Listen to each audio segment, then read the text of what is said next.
पिछले कुछ दिनों से मिडिल ईस्ट के अंदर भयंकर युद्ध चल रहा है। 13 जून को इजराइल ने ईरान के ऊपर अटैक किया ऑपरेशन राइजिंग लॉयन के नाम से, और ईरान के कई सैन्य क्षेत्रों के ऊपर हमला किया गया। ईरान का जो सैन्य नेतृत्व को उन्होंने खत्म कर दिया। वहाँ के जो इस्लामिक रिवोल्यूशनरी गार्ड कॉर्प्स है उसके कमांडर को मार दिया, चीफ ऑफ जो स्टाफ है उसको मार दिया, इंटेलिजेंस के प्रमुख जो है उसको मार दिया, वहाँ के कई सारे नाभिकीय वैज्ञानिक हैं उन वैज्ञानिकों को मार दिया। साथ ही साथ ऐसी कई सारी तस्वीरें जो है हमें देखने को मिली, क्योंकि रिएक्शन के अंदर वापस ईरान ने इजराइल के ऊपर अटैक किया और उस अटैक के अंदर बहुत सारी मिसाइल्स और ड्रोन से अटैक किया गया। ये देखा गया कि आसमान के अंदर मिसाइलों का और एंटी मिसाइल का जंग जो है चल रही है, जैसे किसी वीडियो गेम में या किसी साईफाई फिल्म के अंदर होता है। जमीन के ऊपर जो है वो धमाके सुनाई दिए गए, बड़े आग के गोले देखे गए, लोगों को अफरा तफरी मची रही और लोग एक से दूसरी तरफ भागते रहे। इस पूरे घटनाक्रम के अंदर ने पूरी ही दुनिया का अटेंशन उस तरफ खींच लिया है कि पूरी दुनिया का अटेंशन जो वर्तमान के अंदर देखा जाए तो वो इजराइल और ईरान के इस युद्ध की तरफ है कि ये युद्ध आगे किस तरफ जाएगा। इस युद्ध को और आगे देखें तो G7 की समिट हो रही थी, भारतीय प्रधानमंत्री भी G7 की समिट के अंदर गए थे और अमेरिकी राष्ट्रपति ने उस समिट को बीच में ही छोड़ दिया और वो वापस चले गए अपने देश। और उन्होंने फिर ईरान को ये धमकी भी दी कि ईरान जो है वो कंप्लीट सरेंडर कर दे। उन्होंने ये भी कहा कि ईरान के जो सुप्रीम लीडर हैं आयतुल्लाह खमेनी, उन आयतुल्लाह खमेनी को अभी तो नहीं मार रहे लेकिन उनको बाद में हम मार भी सकते हैं। इस प्रकार की धमकियां जो है वो भी दी गई है। ईरान जो है वो लगातार ये कह रहा है कि हम इजराइल को सबक सिखा के रहेंगे और इजराइल कह रहा है कि हम ईरान को सबक सिखा के रहेंगे, और ईरान को किसी भी दशा में या किसी भी कीमत के ऊपर उसे न्यूक्लियर बॉम्ब बनाने की परमिशन नहीं दी जा सकती। लड़ाई बहुत बड़े लेवल पर चल रही है। लगभग 600 लोग जो है वो इसमें मारे गए हैं और काफ़ी सारे जो महत्वपूर्ण न्यूक्लियर साइंटिस्ट को ले लो, चाहे वो जो सेना के प्रमुख हैं वो सब लोग मारे गए हैं। ईरान के जो न्यूक्लियर साइट्स है जैसे नतांज जैसी न्यूक्लियर साइट्स है उनको भी डैमेज पहुंचा है, ऐसा IAEA की रिपोर्ट एक कहती है, और उसके अन्य भी महत्वपूर्ण क्षेत्रों के ऊपर डैमेज हुआ है। इजराइल के ऊपर जो अटैक हुए उस इजराइल के अटैक्स के ऊपर वहां का जो डिफेंस सिस्टम है, इजराइल का डिफेंस सिस्टम है, उस डिफेंस सिस्टम ने उन्हें रोकने की कोशिश की लेकिन वो 100% सक्सेसफुल नहीं हो पाया।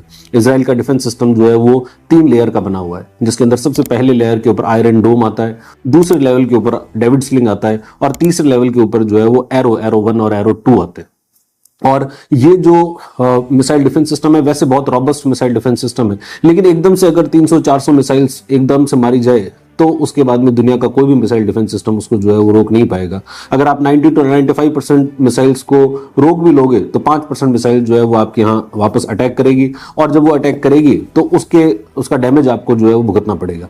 इजराइल का कहना है कि हमने जब अटैक शुरू किया था तभी हमें इस बात का अंदेशा था कि हमें इस प्रकार की कीमत चुकानी पड़ सकती है और इस कीमत को हम चुकाने के लिए तैयार हैं। लेकिन प्रश्न ये बनता है कि आखिर ये लड़ क्यों रहे हैं, आखिर ये लड़ाई चल क्यों रही है। इस लड़ाई के कारण को समझने के लिए हमें थोड़ा इतिहास में जाना पड़ेगा। इजराइल और ईरान के संबंध हमेशा ऐसे नहीं थे। 1979 से पहले इजराइल और ईरान के संबंध काफी अच्छे हुआ करते थे। इवन ईरान ऐसा देश था, ईरान दूसरा ऐसा मुस्लिम राष्ट्र था जिसने इजराइल को मान्यता दी थी। तो एक समय तो ऐसा था जब ईरान जो है वो इजराइल का समर्थक देश था या फिर इजराइल जो इजराइल के साथ अच्छे संबंध रखना चाहता था, और आज देखा जाए तो वो उसके जानी दुश्मन बना हुआ है। तो ये क्या चेंज कैसे हुआ?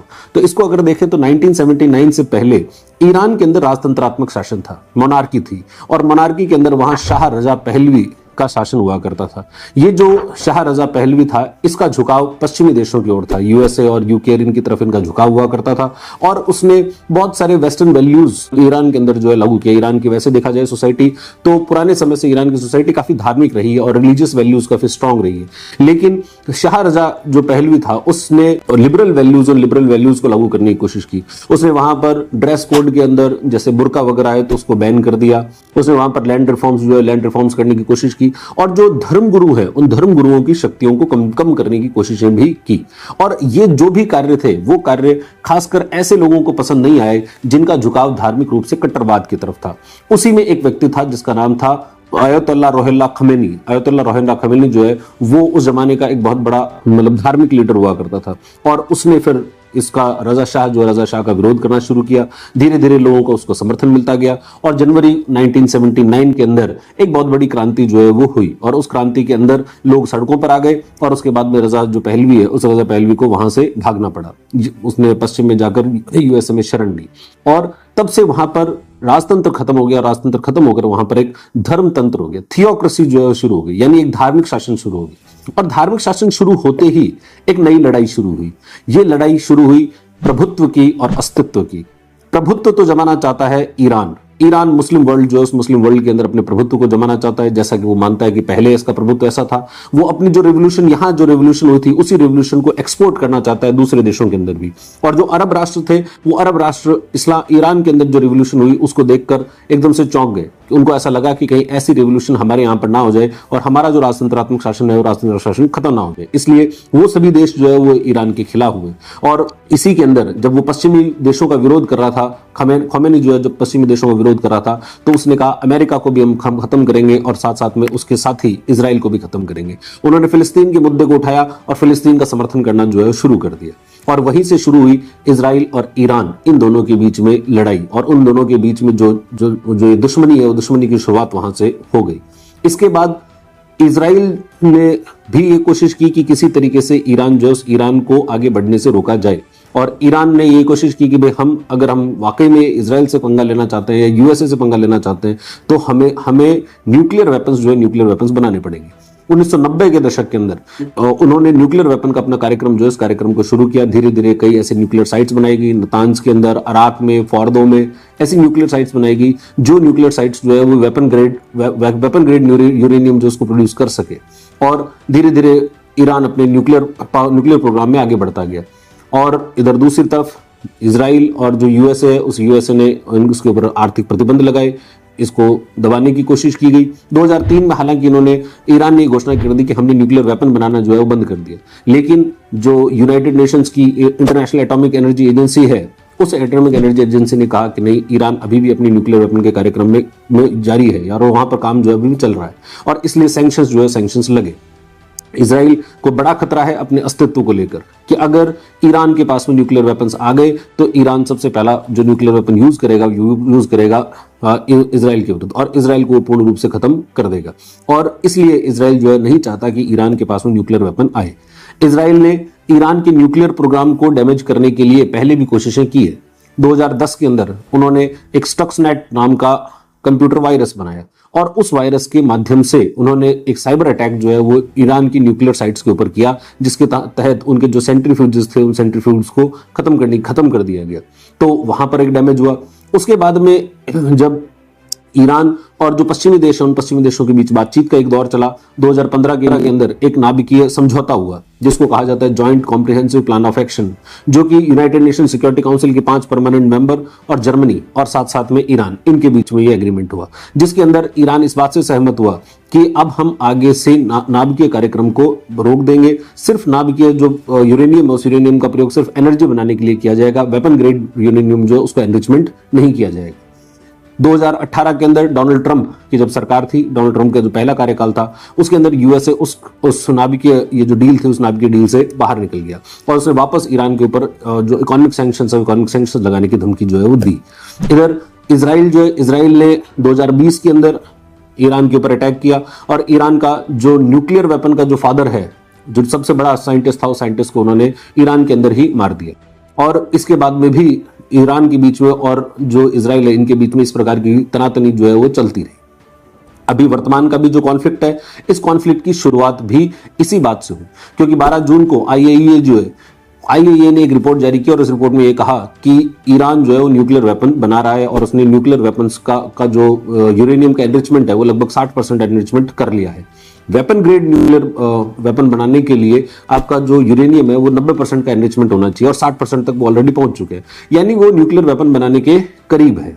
तो इस वजह से ईरान मतलब इजराइल को ये लगा कि अब हमें ईरान के ऊपर अटैक करना चाहिए और खासकर ईरान के जो भी न्यूक्लियर साइट्स हैं, न्यूक्लियर साइट्स पे अटैक किया जाए। और इसलिए ईरान की जो न्यूक्लियर साइट्स है, नतांज के अंदर, इस्फाहान के अंदर, बुशहर में, इसके ऊपर अटैक जो है वो किया गया। हालांकि अभी तक वहां की जो फॉर्दो की जो साइट है, उस फॉर्दो की साइट पर अटैक नहीं किया गया, क्योंकि फॉर्दो की साइट जो है वो जमीन के ऊपर नहीं है, वो जमीन के काफी अंदर है और उस पर अटैक करने की क्षमताएं अभी तक इजराइल के पास में नहीं है।